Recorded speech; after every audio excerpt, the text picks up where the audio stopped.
Olá, ouvintes! Meu nome é Carol Messeder Olá pessoal, meu nome é Fabrício Dias. e nós estamos aqui para mais um episódio do nosso podcast semanal sobre clínica médica e coisas da vida.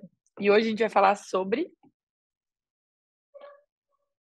Um assunto muito frequente e recorrente na nossa prática, principalmente nos pronto atendimentos e nos hospitais em geral, né, nas unidades de internação.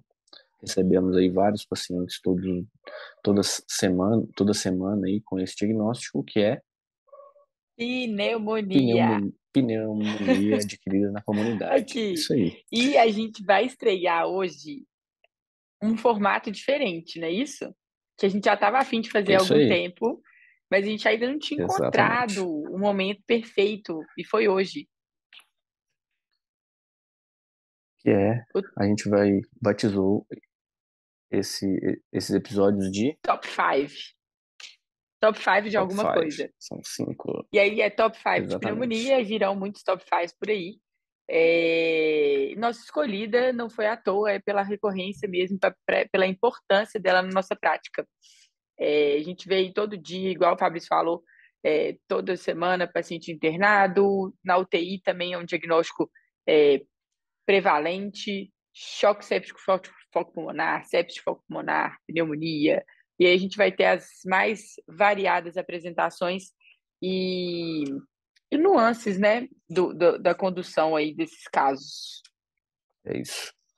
É, a gente elencou para isso, né? 5 itens ou 5 tópicos na pneumonia que a gente acha relevante e importante discutir, Isso, para fugir um pouquinho até do lugar comum aí, de falar as mesmas coisas e até mudar um pouquinho o formato que a gente está acostumado a fazer, né, Carol? Do, exatamente.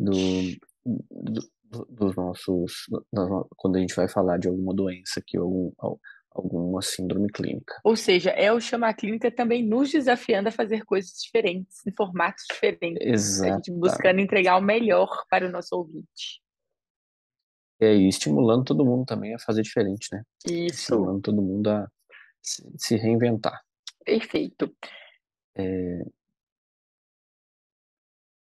para começar, eu acho que a gente pode, primeiro, né? Então, pneumonia adquirida na comunidade. Alguns pontos que alguns geram polêmica, alguns são importantes. Então, a gente usou basicamente esses 2 critérios para escolher do que a gente vai falar aqui, tá? Algumas coisas de pneumonia a gente vai pincelando durante a nossa discussão aqui, tá? Então, Primeira assim, coisa que a gente escolheu, pode falar. primeira coisa que a gente escolheu foi diante de um paciente com uma suspeita de pneumonia, né? Então a gente pode falar naquele paciente que você atendeu no pronto atendimento, que tem um quadro clínico sugestivo, tosse, dispneia, tosse com expectoração, dispneia, febre, um pródromo gripal, por exemplo. É, e nesse paciente que eu suspeito de uma pneumonia, em todos eles, eu tenho que pedir um exame de imagem, Carol? Esse é o primeiro ponto. Excelente pergunta. E aí, a gente foi na literatura para buscar essa resposta. IDSA e a última recomendação do Jornal Brasileiro de Pneumologia, que são as fontes mais atualizadas no assunto. E o que que eles colocam? Seria ideal que a gente fizesse pelo menos um raio-x de tórax desses pacientes, algum exame de imagem. Nós vamos discutir 3 aqui: radiografia de tórax, ultrassom e tomografia. A gente vai pincelar um pouquinho sobre cada um, mas seria ideal que a gente fizesse. É, Só que, atualizando isso para o nosso ambiente, para nosso sistema de saúde, a disponibilidade da imagem para todo mundo, isso não é possível. Então, se você estiver no ambiente onde a radiografia de tórax não está disponível, nenhum outro método de imagem, você está autorizado, se você estiver diante de um quadro clínico sugestivo e seguro do diagnóstico de pneumonia, você está autorizado a iniciar o tratamento só de maneira clínica, só com a suspeição clínica.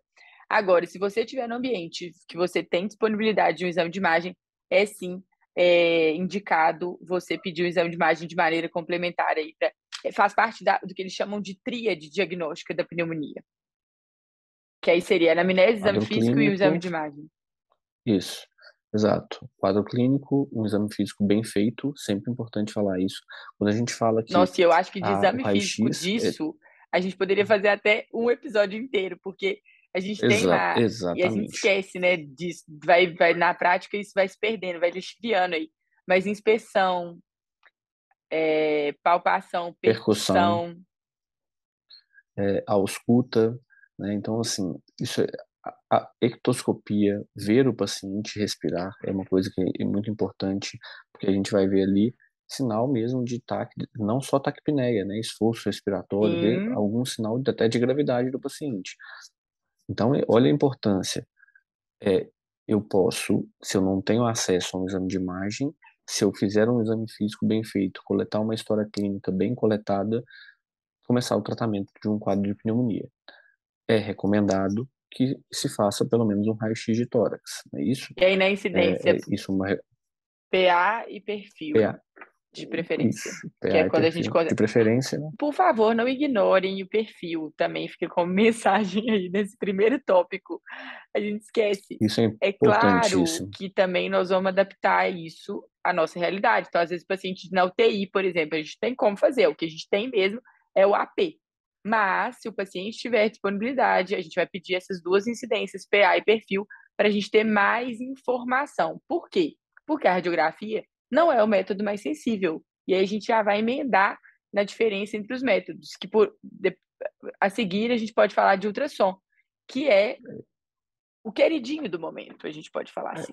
Não Ah, pode? mas é o meu predileto, vou te falar a verdade. É, por quê? Aí a gente olha só, tô na sala de emergência, se eu tô, então por isso que é uma coisa que a gente vai estimular muito aqui. Use ultrassom, treine ultrassom, faça curso de ultrassom. A gente vai O ter clínico episódio tem de que saber ultrassom aqui, ultrassom, gente. Não tem jeito. exatamente. Ultrassom point of care é um exame fundamental para diagnóstico de várias coisas na sala de emergência, nos pronto-socorros e na UTI. A gente acabou de falar aí, o raio-x é limitado na beira-leito. Ultrassom não. Ultrassom eu consigo fazer no leito. Ultrassom, aí a gente já vai falar, comparando os dois métodos, né? Em mãos treinadas, no clínico, no ultrassom point of care, pode chegar a 90% de sensibilidade para o diagnóstico de uma pneumonia, contra 60%, né, de sensibilidade do raio-x, podendo chegar a 95% em mãos experientes, né, em mãos de radiologistas, ultrassonografistas. Então, olha a importância do ultrassom para o diagnóstico de uma pneumonia. Se eu treino ultrassom, eu vou ter a capacidade de detectar, às vezes, um quadro mais precoce ou mesmo mais assertivo de uma pneumonia do que do que o raio-x de tórax. Então, assim, porque a gente sabe que a técnica do raio-x importa muito também, a posição do paciente. Às vezes eu não vou conseguir, como a Carol bem disse, ter um exame disponível com a qualidade que a gente precisa. Então, ultrassom. Na, E os nossos na ouvintes, eles possibilidade gostam de de usar, números. A gente também gosta. Então, só para muito. deixar claro aí para vocês, o que a gente está falando é de uma sensibilidade de 95% do ultrassom em mãos treinadas. Não, eles não estão falando de radiologista fazendo mãos treinadas, um profissional treinado para fazer aquele método de imagem.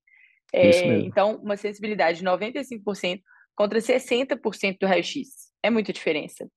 E eles ainda colocam a diferença de valor preditivo negativo do ultrassom comparado ao raio-x.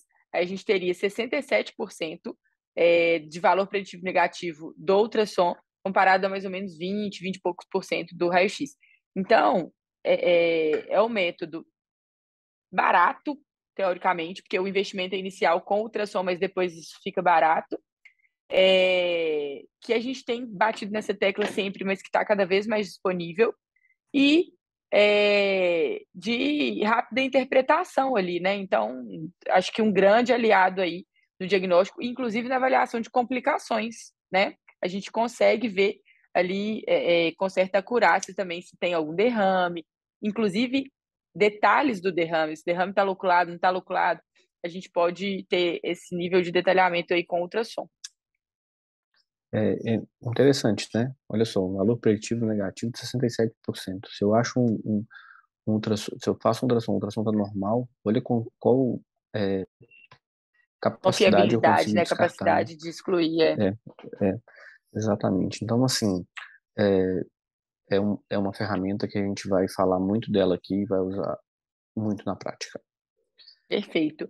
Passando isso, a gente vai para a tomografia, que é aquele porto seguro dentro da pneumonia, a gente pode Isso, brincar desse jeito, que é o método de imagem mais sensível para a detecção de alterações do parênquima pulmonar.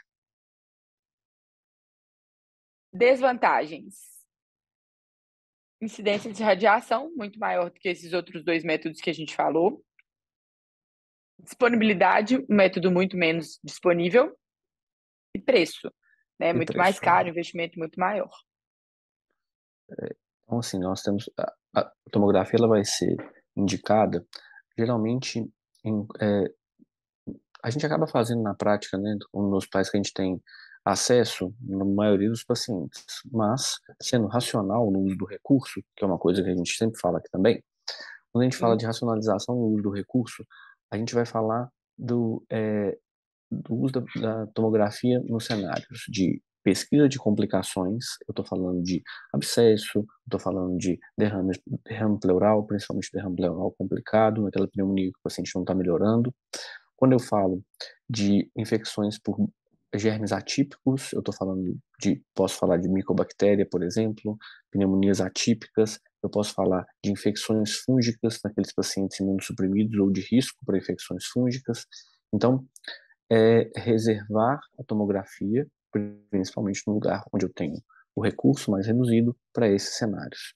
Como o Carol bem disse, um exame muito sensível, um exame que tem uma certa especificidade, ele não vai te dar a etiologia. A etiologia ele pode te dar uma direção, né? Mas ele Isso, não vai pode te dar dar, algum nível de detalhe que vai até te exato, fazer pensar em determinada etiologia. exatamente. Mas ele não vai te dar o diagnóstico etiológico, obviamente. Então, assim, é um exame importante, mas se ele não é um exame que eu vou ter restrição do uso, use com critério. Então, assim, use critérios bem determinados para solicitar uma tomografia de tórax numa suspeita de pneumonia.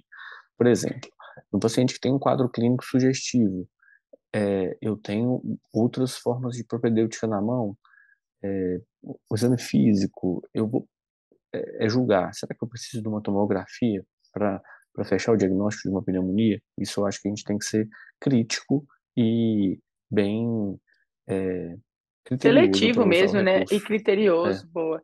é. Não, Então, não assim, usar o método só porque está ali disponível. exatamente. Ótimo. Então, posto isso, só para a gente responder, quanto que a gente vai pedir exame de imagem? Idealmente para todo mundo. É, podemos pedir radiografia de tórax ou fazer ultrassom, deixar a tomografia para os casos onde a gente tem suspeita de complicação, ou esses outros casos que o Fábio acabou de falar. Mas se a gente não tiver num contexto onde nós tenhamos disponibilidade desses exames de imagem, a gente pode começar o tratamento se tivermos seguros do diagnóstico. Posto isso, vamos para o tópico número 2. Nossa, esse é bom, hein? Muito bom. Esse é muito bom. Não Quando, prometemos nada e vamos entregar tudo nesse episódio. exatamente, quando, aí continuamos falando um pouquinho de é, propedêutica, exames. Quando que a gente vai usar biomarcadores para o diagnóstico ou no acompanhamento do paciente com pneumonia?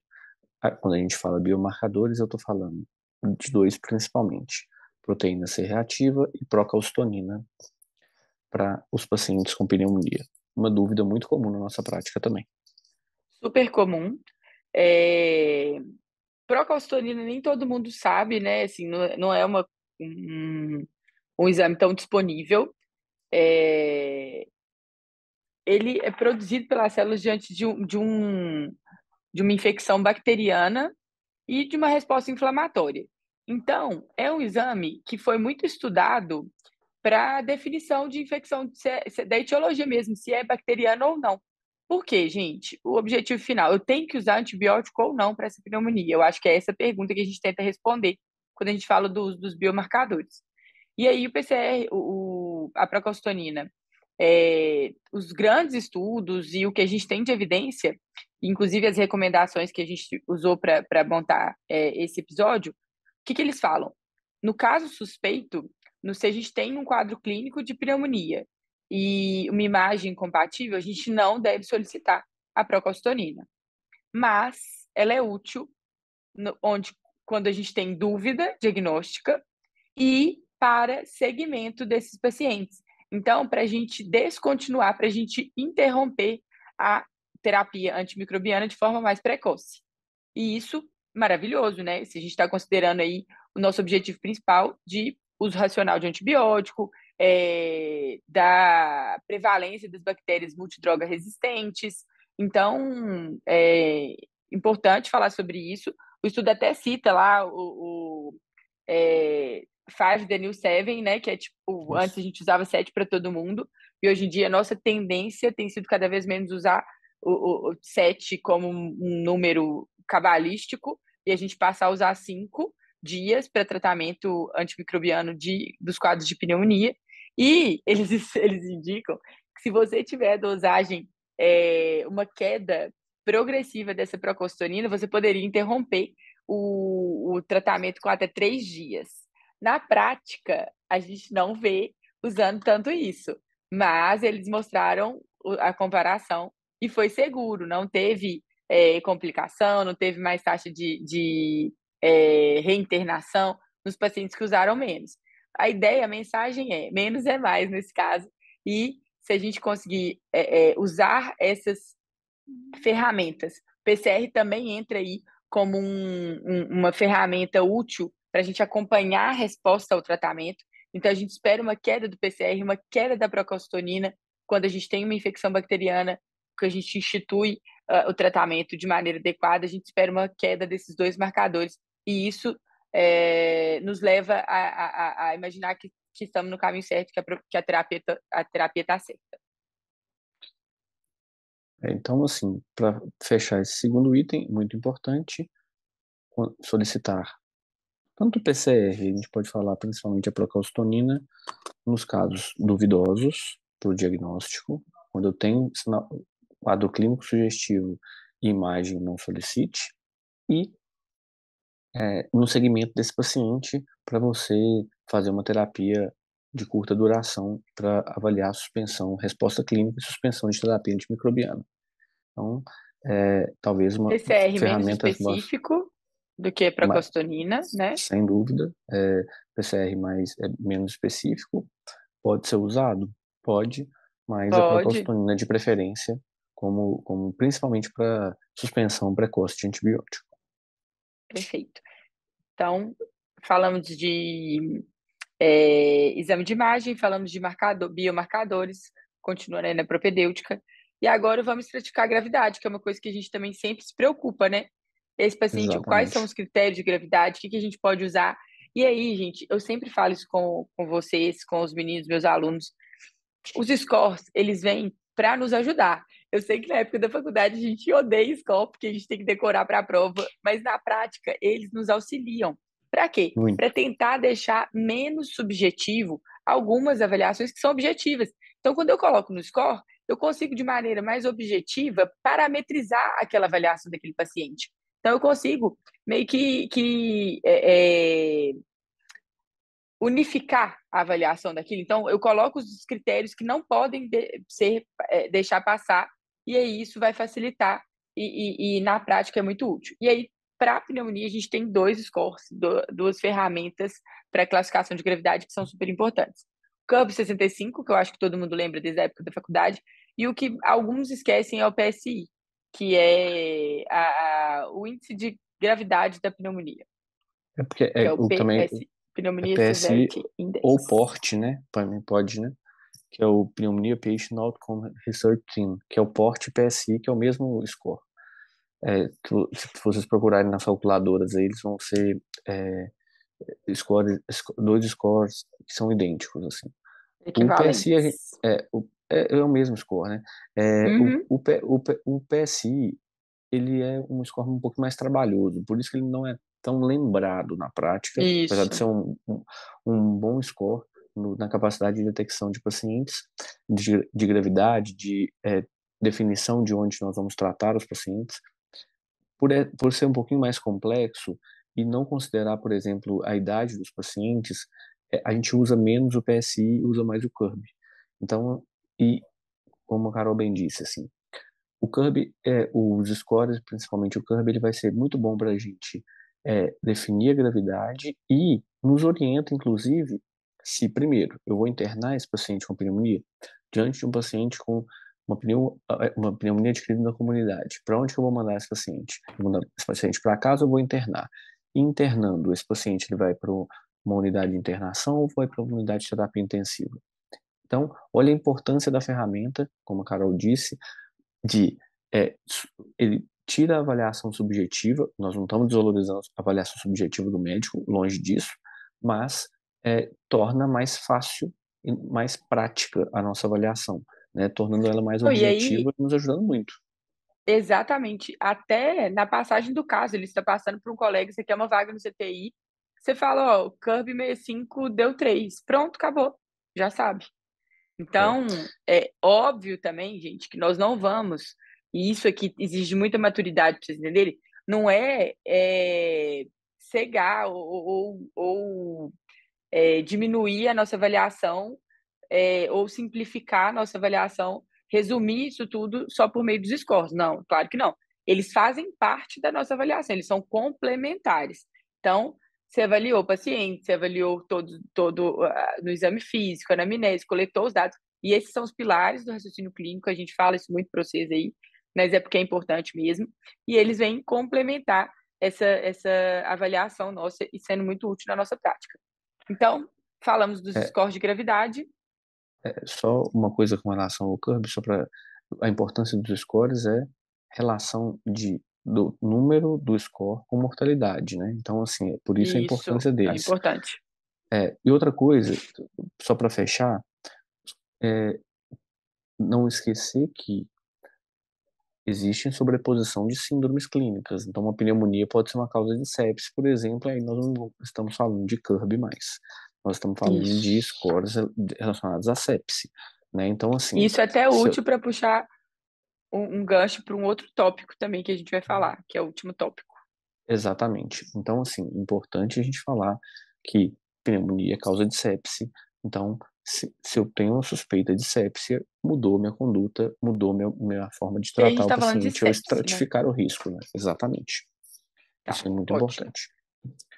Então, método de imagem, biomarcadores, gravidade. Quarto é maravilhoso esse item. O número Né? 4 do top Eu 5. acho que essa é a dúvida de todo médico recém-formado, de todo residente.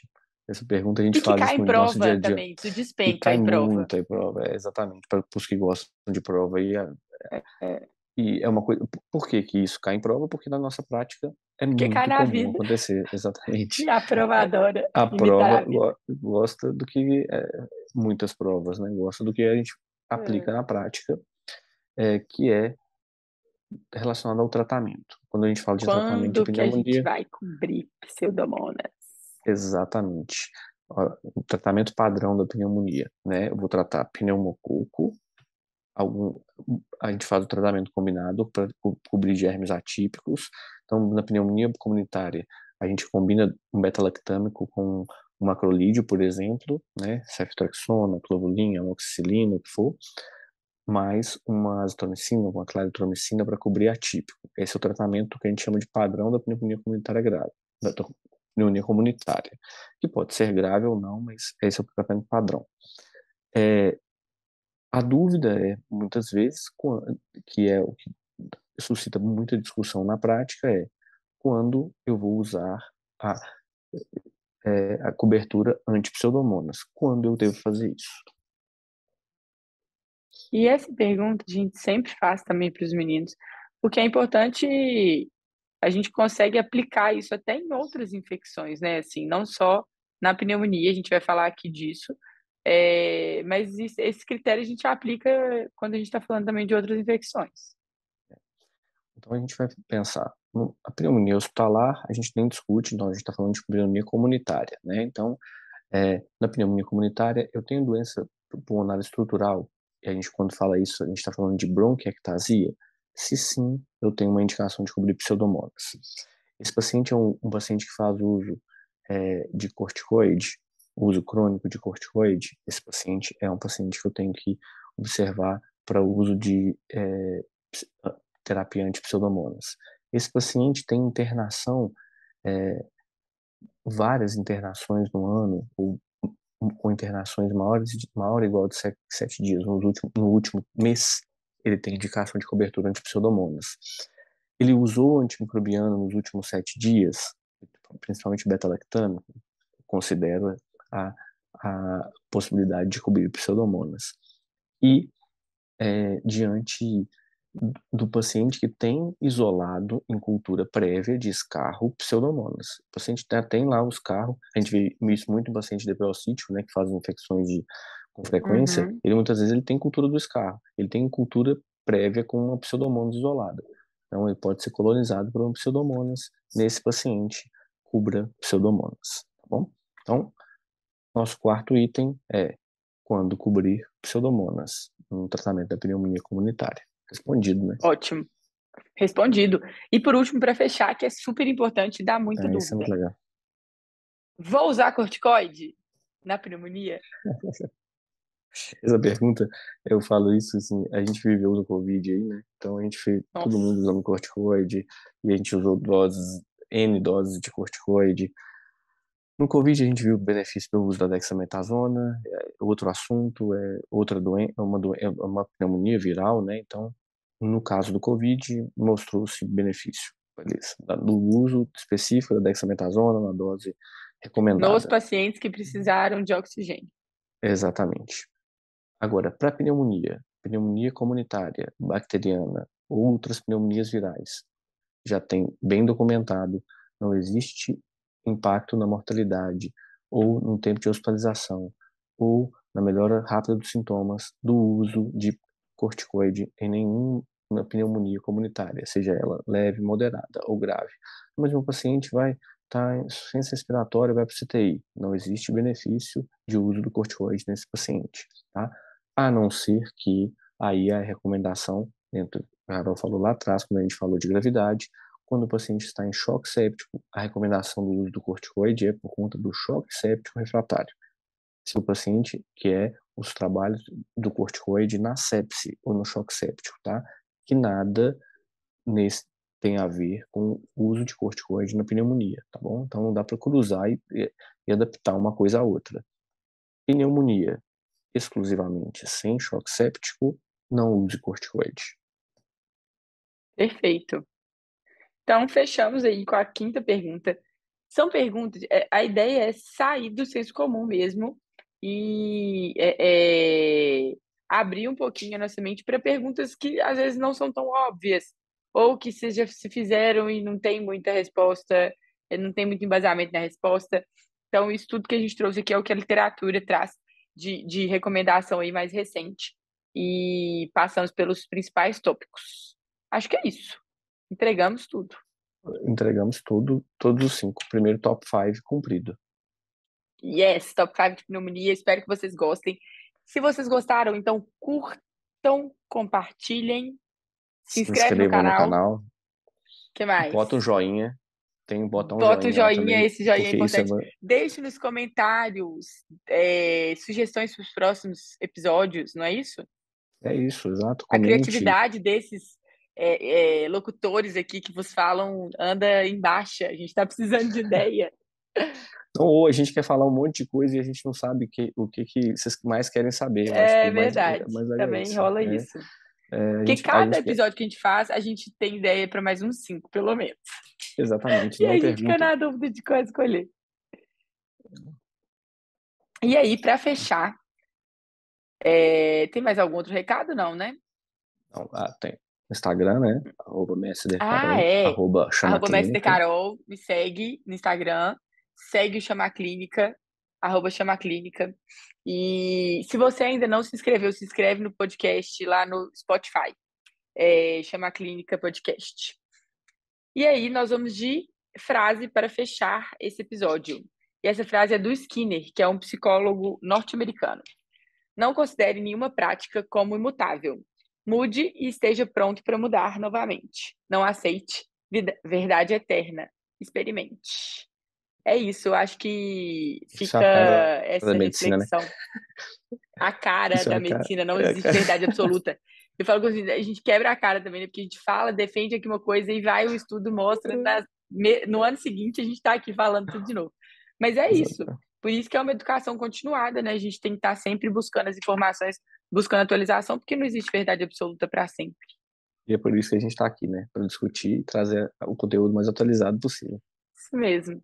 É isso. Beijo, até a próxima. Foi um prazer. Beijo, pessoal. Um abraço.